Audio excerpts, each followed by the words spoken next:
come, finish with my murder your black deed, so nothing wicked may remain undone.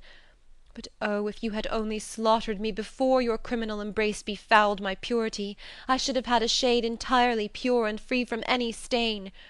Oh, if there is a majesty in heaven, and if my ruin has not wrecked the world, then you shall suffer for this grievous wrong, and time shall hasten to avenge my wreck. I shall declare your sin before the world, and publish my own shame to punish you. And if I'm prisoned in the solitudes, my voice will wake the echoes in the wood, and move the conscious rocks. Hear me, O heaven, and let my imprecations rouse the gods. Ah, if there can be a God in heaven!" Her cries roused the dastard tyrant's wrath, and frightened him, lest ever his foul deed might shock his kingdom.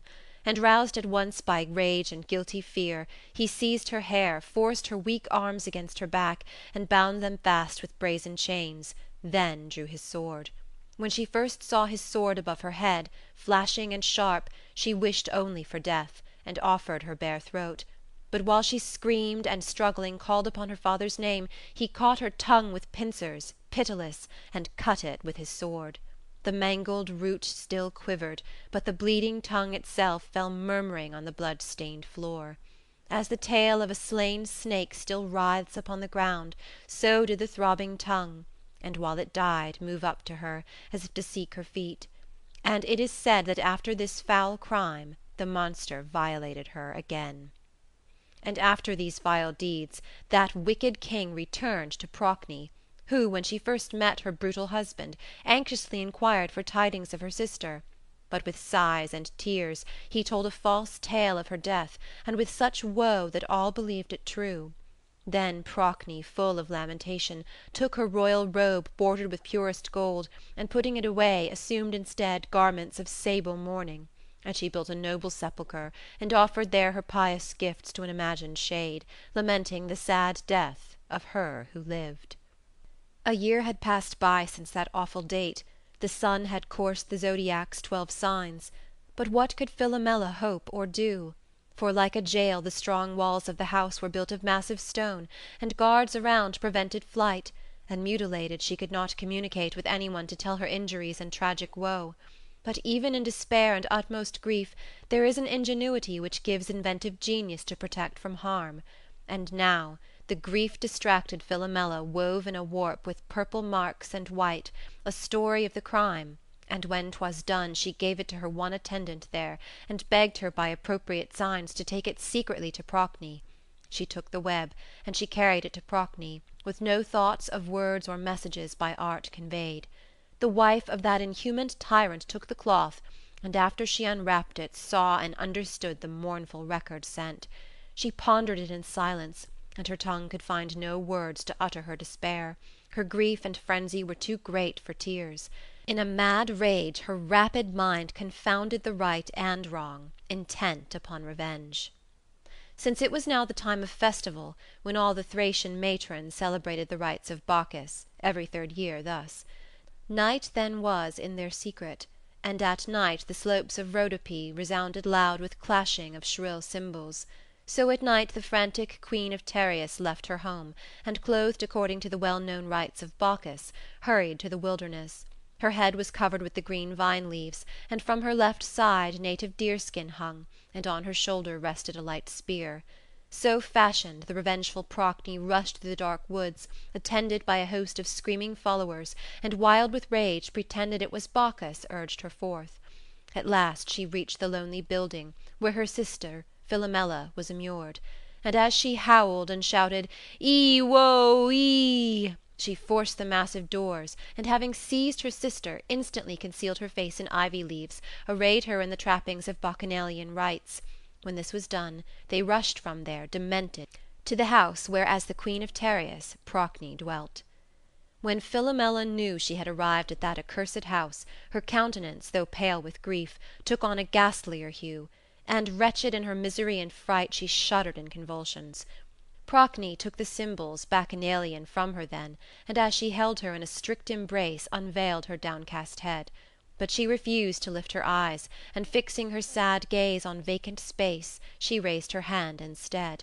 As if in oath she called upon the gods to witness truly she had done no wrong, but suffered a disgrace of violence. Lo, Procne, wild with a consuming rage, cut short her sister's terror in these words: "This is no time for weeping. Awful deeds demand a great revenge. Take up the sword, and any weapon fiercer than its edge. My breast is hardened to the worst of crime. Make haste with me. Together let us put this palace to the torch. Come, let us maim the beastly Tereus with revenging iron, cut out his tongue, and quench his cruel eyes, and hurl and burn him writhing in the flames. Or shall we pierce him with a grisly blade, and let his black soul issue from deep wounds 1,000, slaughter him with every death imagined in the misery of hate?" While Procne still was raving out such words, Itys, her son, was hastening to his mother, and when she saw him, her revengeful eyes conceiving a dark punishment, she says, "Aha! Here comes the image of his father." She gave no other warning, but prepared to execute a horrible revenge. But when the tender child came up to her, and called her mother, put his little arms around her neck, and when he smiled and kissed her often, gracious in his cunning ways, again the instinct of true motherhood pulsed in her veins, and, moved to pity, she began to weep in spite of her resolve. Feeling the tender impulse of her love unnerving her, she turned her eyes from him and looked upon her sister, and from her glanced at her darling boy again. And so, while she was looking at them both by turns, she said, "Why does the little one prevail with pretty words, while Philomela stands in silence always, with her tongue torn out? She cannot call her sister, whom he calls his mother. O you daughter of Pandion, consider what a wretch your husband is. The wife of such a monster must be flint. Compassion in her heart is but a crime." No more she hesitated, but as swift as the fierce tigress of the Ganges leaps, seizes the suckling offspring of the hind, and drags it through the forest to its lair, so Procne seized and dragged the frightened boy to a most lonely section of the house, and there she put him to the cruel sword, while he, aware of his sad fate, stretched forth his little hands, and cried, "Ah, mother, ah!" and clung to her while she struck, her fixed eyes, maddened, glaring horribly, struck wildly, lopping off his tender limbs. But Philomela cut through his tender throat. Then they together mangled his remains, still quivering with the remnant of his life, and boiled a part of him in steaming pots, that bubbled over with the dead child's blood, and roasted other parts on hissing spits. And after all was ready, Procne bade her husband Tereus to the loathsome feast, and with a false pretence of sacred rites, according to the custom of her land, by which but one man may partake of it, she sent the servants from the banquet hall. Tereus, majestic on his ancient throne, high in imagined state, devoured his son, and gorged himself with flesh of his own flesh, and in his rage of gluttony called out for Itys to attend and share the feast. Cursed with a joy she could conceal no more, and eager to gloat over his distress, Procne cried out, "Inside yourself you have the thing that you are asking for." Amazed, he looked around and called his son again. That instant Philomela sprang forth, her hair disordered, and all stained with blood of murder. Unable then to speak, she hurled the head of Itys in his father's fear-struck face, and more than ever longed for fitting words. The Thracian Tereus overturned the table, and howling called up from the Stygian pit the viperous sisters. Tearing at his breast, in miserable efforts to disgorge the half-digested gobbets of his son, he called himself his own child's sepulchre, and wept the hot tears of a frenzied man. Then with his sword he rushed at the two sisters. Fleeing from him, they seemed to rise on wings, and it was true, for they had changed to birds. Then Philomela, flitting to the woods, found refuge in the leaves, but Procne flew straight to the sheltering gables of a roof, and always, if you look, you can observe the brand of murder on the swallow's breast, red feathers from that day. And Tereus, swift in his great agitation, and his will to wreak a fierce revenge, himself is turned into a crested bird. His long sharp beak is given him instead of a long sword, and so, because his beak is long and sharp, he rightly bears the name of Hoopoe.